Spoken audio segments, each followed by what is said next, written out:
नमस्कार साथियों, स्वागत है आप सभी का आयाम कैरियर एकेडमी सीकर के इस ऑनलाइन इंटरेक्शन पैनल पर। तो सबसे पहले मैं बात करूंगा दिल्ली विश्वविद्यालय के परिणामों को लेकर। CUET UG का जब DU ने रिजल्ट जारी किया, आप सभी को किसी न किसी कॉलेज का कोई ना कोई कोर्स आपको जरूर मिला। उस कॉलेज में जाने के लिए, वहाँ पढ़ाई करने के लिए, उस कोर्स में पढ़ने के लिए आपको एक ऐसी प्रोसेस है जिससे गुजरना पड़ेगा, और अगर आपने वो प्रोसेस पूरी नहीं की तो आपका एडमिशन कैंसिल हो जाएगा। 4 अगस्त के बाद आप कुछ नहीं कर पाओगे, चाहे आपको हिंदू कॉलेज मिला हो, चाहे आपको मिरांडा हाउस मिला हो, या आपके 800 में से 800 नंबर हो। तो बात करते हैं उस प्रोसेस के बारे में, क्या है वो। तो सबसे पहले हमें DU के CSS पोर्टल पे जाना होगा। CSS पोर्टल पे जाने के बाद अपने एप्लीकेशन नंबर और पासवर्ड जब हम लगाएंगे तो ये पेज हमारे सामने खुलेगा। इस पेज में हमें हमारा एलोकेशन दिखा रहा है कि हमें कौन सा कोर्स मिला, किस कॉलेज का।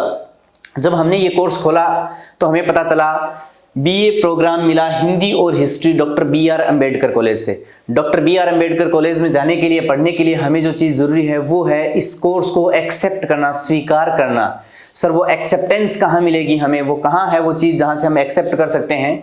अगर आपने वो एक्सेप्ट नहीं किया तो 4 अगस्त के बाद आपका एडमिशन कैंसिल।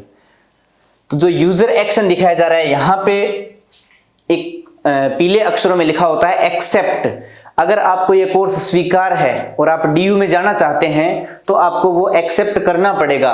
हाँ, आगे आप अपग्रेड या फिर फ्रीज कर सकते हैं, लेकिन अगर आपने ये नहीं किया तो आगे आपकी पूरी प्रक्रिया बंद हो जाएगी। उससे बचने के लिए यहाँ यूजर एक्शन में या फिर एप्लीकेंट एक्टिविटी में आता है एक्सेप्ट, और जब आप उस एक्सेप्ट को टिक कर दोगे तो आपके सामने ये ऑप्शन खुलेगा, documents verification approval from college department under process. यानी आपके डॉक्यूमेंट्स कॉलेज जो है वो चेक कर रहा है, और उनमें कोई भी किसी भी टाइप की दिक्कत पाई गई तो वो आपको क्वेरी रेज करेंगे। वो कहाँ मिलेगा, इस व्यू में देखते हैं। जब हम इस व्यू में जाके हमने देखा तो अपना नाम, फॉर्म नंबर, रेफरेंस नंबर, सारी चीजें, कॉलेज कौन सी मिली है, कोर्स क्या है, कितने नंबर है, सारी बता दी। और अब हमें ये मिला है एप्लीकेशन स्टेटस, कि आपका एप्लीकेशन स्टेटस क्या है। तो document verification approval from college department under process, same वही बात है। जब ये प्रोसेस हो जाएंगे तो यहाँ ये बात लिखी है कि डॉक्यूमेंट्स वेरीफाइड, डॉक्यूमेंट्स वेरीफाइड लिखाएगा। अगर किसी का डॉक्यूमेंट वेरीफाई नहीं होता है, कोई इश्यू होता है, तो क्वेरी रेज्ड बाय कॉलेज, इसमें वो क्वेरी रेज कर देंगे। यानी आपसे क्वेश्चन मार्क लगा देंगे कि ये मार्क्स, इसमें जो है आपके मार्कशीट में, कास्ट सर्टिफिकेट में ये प्रॉब्लम आ रही है। जब वो प्रॉब्लम की बात करेंगे तो वहां वो वापस उसको अपलोड करने के लिए बोलेंगे। क्लास 10th की मार्कशीट की ओरिजिनल कॉपी आपको अपलोड करनी पड़ेगी अगर आपके 10th क्लास की मार्कशीट में कोई इश्यू है। अगर आपके कास्ट सर्टिफिकेट में कोई इश्यू है तो आपको अपना कास्ट सर्टिफिकेट दोबारा अपलोड करना पड़ेगा, ओरिजिनल कॉपी। बस उसी के नीचे यहाँ एक ऑप्शन आता है, आप वहां अपना फाइल, जो भी फाइल होता है उसको PDF बना के और वहां अपलोड कर सकते हो। वो डॉक्यूमेंट वापस जाता है, वापस चेक होता है। वो सारी प्रक्रिया होने के बाद अगर आपका डॉक्यूमेंट सही है तो एक ऑप्शन यहाँ खुलेगा फी पेमेंट का, वो यहाँ भी खुलेगा।